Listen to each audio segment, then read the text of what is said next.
This is kind of part 2 of the boat project. I got that front old, what the hell is that thing called? The old anchor roller. I got that taken off, and I got a navigation light up here now. That's very important because Minnesota law is that you need this if you're traveling after dark. And I went ahead and ran that all the way back to the battery here. I didn't hook it up yet because I'm going to get a switch panel, so I can have switches for everything. And then here I have, with this bigger one, I have wires for the trolling motor, and that's running all the way back along the back. And then I got a big inline fuse here, and that's coming all the way back. And then I got my light pole here that's also running with this. Got my light pole here, which is also important for Minnesota. You need to have that if you're anchored. They call it the anchor light. You got to have that if you're sitting night fishing. The trolling motor, I got a plug put on here, you know, and then you use the heat sink to keep it so it doesn't corrode, and also help it so it doesn't pull apart as easily.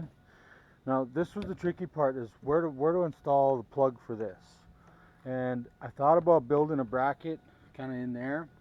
I thought about building another bracket onto here, but it turned out I put it right here.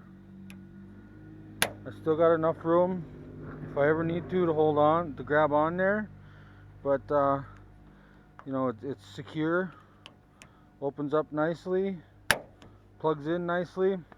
The only thing that I'm worried about with it right there is water maybe getting at it, so I'll have to keep an eye on that.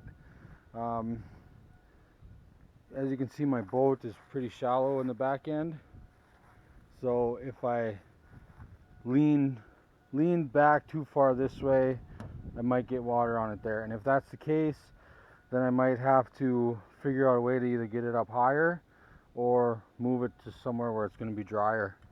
I also got the ram mount installed here for my helix. I didn't get the helix hooked up yet. I need to get some hardware to, here's my mount for the fish finder, bolted up on top here, runs down. It's just some square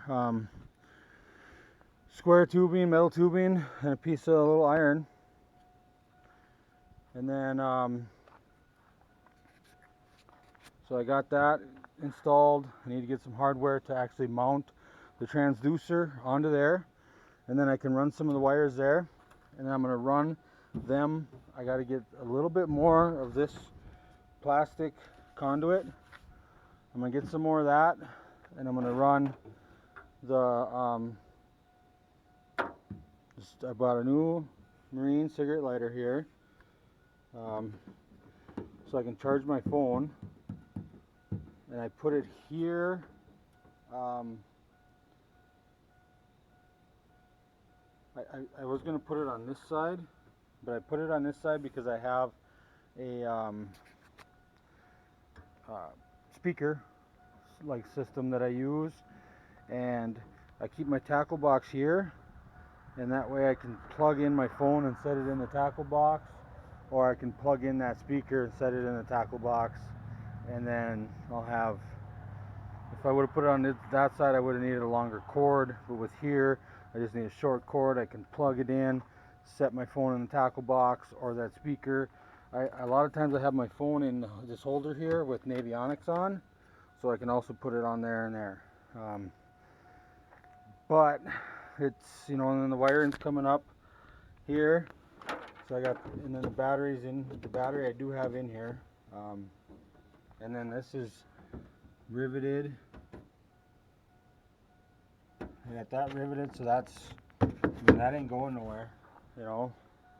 All the conduit on that side, but when it's all said and done, it's all going to be tucked away, out of the way, and it's going to be ready to go. So it's coming along. The next thing I need to do is actually redo the wires for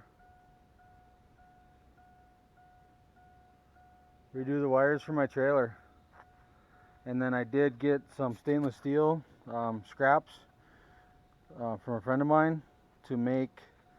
I'm going to cut it up and make this come out a little ways, and then drill some holes, bolt it in, and then put the lights up here, and then, you know, run the lights. So the lights will be up higher, and then I'm just going to run all new wires up to the front, and I'm going to do like I did with this wire. Thanks for watching, guys. Tight line. Give me a Mountain Dew or the camera gets it.